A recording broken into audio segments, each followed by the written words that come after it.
to another gauge demo from pipgauges.com.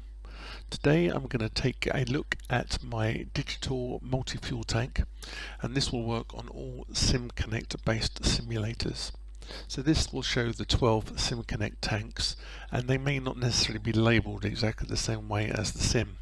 For instance, Microsoft Flight Simulator 2020, they have different names to the tanks, but these labels you can relabel them. So I will show you how to do that in a moment.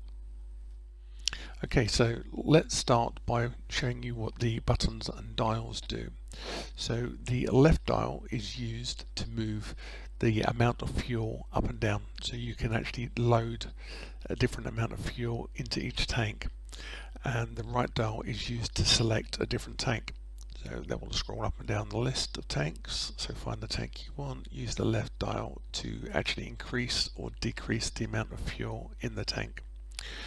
So that's fairly straightforward. We've got buttons down the left hand side, so the S2 to S6 will fill the tank at different percentages, starting from 20 on the S6 up to 100 on the S2. So you select your tank, and if you want 20% in there, click the S6, S5 will put in 40, S4 will put in 60, 80 and 100. So that will enable you to actually quickly fill the tank. If you want them all filled, you can just scroll the list, hit 100, and that will fill each tank with 100% fuel. So I hope you get the idea there. The next thing is I'm going to show you actually how to edit these labels within SPAD.next. Okay, so we're back in SPAD.next, so now we need to find the variable names for these labels. So you just click on the show manual. That will open up the guide for this particular gauge, and the guides for my gauges will all contain the variables that the gauge uses, and here you can see the tank label variables. So I'm not going to grab an individual one, I'm just going to grab the prefix. We're going to copy that, and I'm going to go over to add-ons, data monitor, add data, then we'll paste that, and you'll see all 12 tank labels are there. Select them all and add them to the data monitor. So now I can double click on one of these values and I can change it to DAS tank 1, and when I change the label variable, now the label on the gauge is actually changed. Okay, so now we need to identify which tank is which in the simulator, so we're going to switch over to the flight sim now. Okay, so we're back in the sim. Now we can move the tank fuel sliders in the simulator, and you'll see the values change on the gauge. So we know that the Microsoft Flight Simulator main tank 1 is actually out left aux. So we can go back into SPAD and we can change that. So main tank 1 is left aux. So left aux, we'll change that to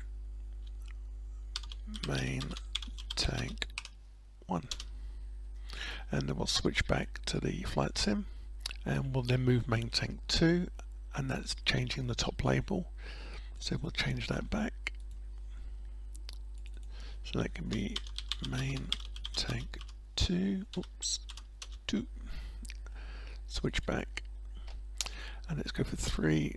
3 is our right main, main tank 3. Oops.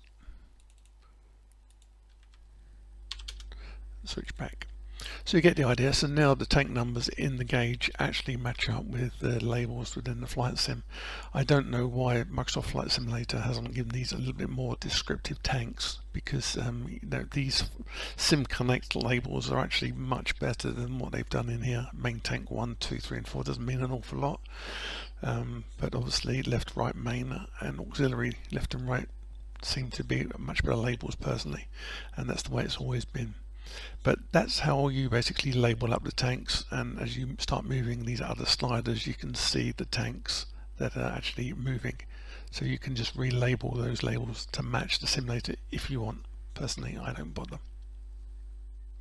Okay, so I've kept this gauge fairly simple. There's no mini menu, there's no fancy glass reflections or anything like that, but maybe I'll add that later on if it becomes popular. So I hope you found this tutorial useful, and please come back and check out some of our other videos, and if you haven't, please subscribe. Thanks for watching. Catch you later. Bye for now.